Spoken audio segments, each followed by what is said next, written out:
Olá, bom dia. Eu sou a Janilza Souza, sou de Cesariolândia, São Paulo, e vou estar estudando com você hoje a lição número 9, o terceiro tópico, que tem por título Temendo o Salvador. A primeira pergunta diz assim: qual foi a reação dos discípulos quando em perigo em alto mar?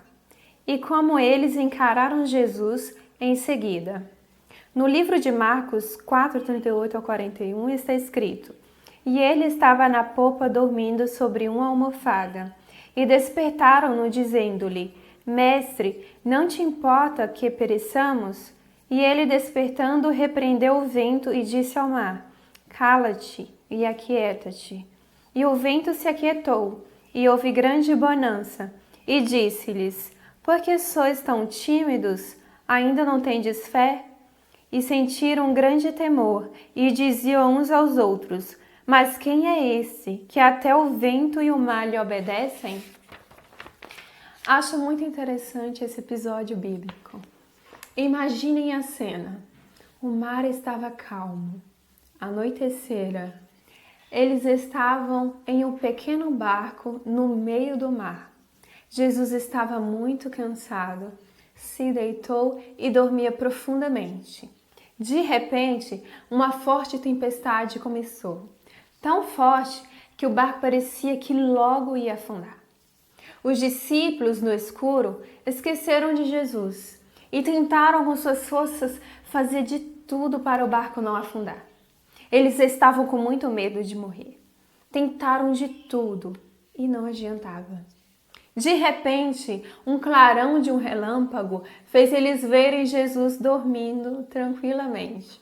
Surpresos e um pouco indignados por Jesus estar dormindo naquela situação, eles gritaram em meio ao barulho da tempestade para acordar Jesus.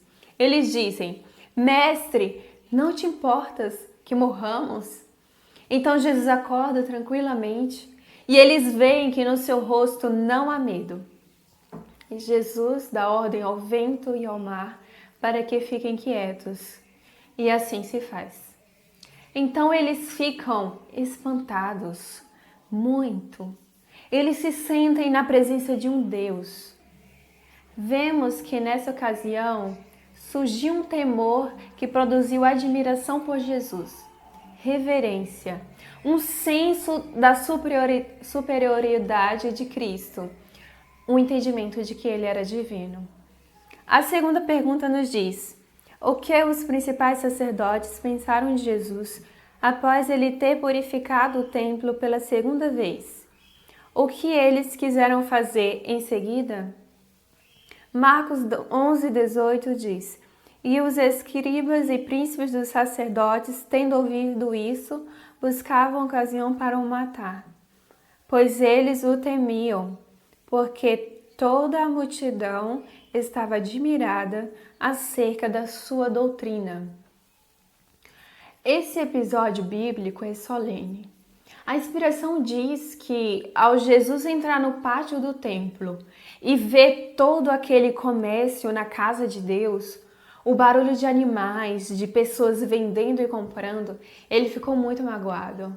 Ele pegou um chicote que estava no chão perto dele e levantou a mão com o chicote. E o seu olhar se tornou diferente. A divindade que estava dentro dele, coberta pela humanidade, se mostrou no seu olhar. E de repente, como um imã, todos os olhares foram atraídos para ele. Todos se calaram. E uma solenidade tomou conta do ambiente. Com a mão erguida, ele diz calmamente, mas com autoridade: Está escrito: a minha casa é casa de oração, mas vocês fizeram dela casa de ladrão. Tirai daqui estes. E sem precisar fazer mais nada, as pessoas que estavam fazendo o errado fugiram do lugar, inclusive os fariseus. Se acabou o comércio e Jesus se voltou para as pessoas que havia vindo a ele, pobres, doentes, crianças, e começou a falar e curar as pessoas, e o lugar se encheu de alegria e louvor a Deus.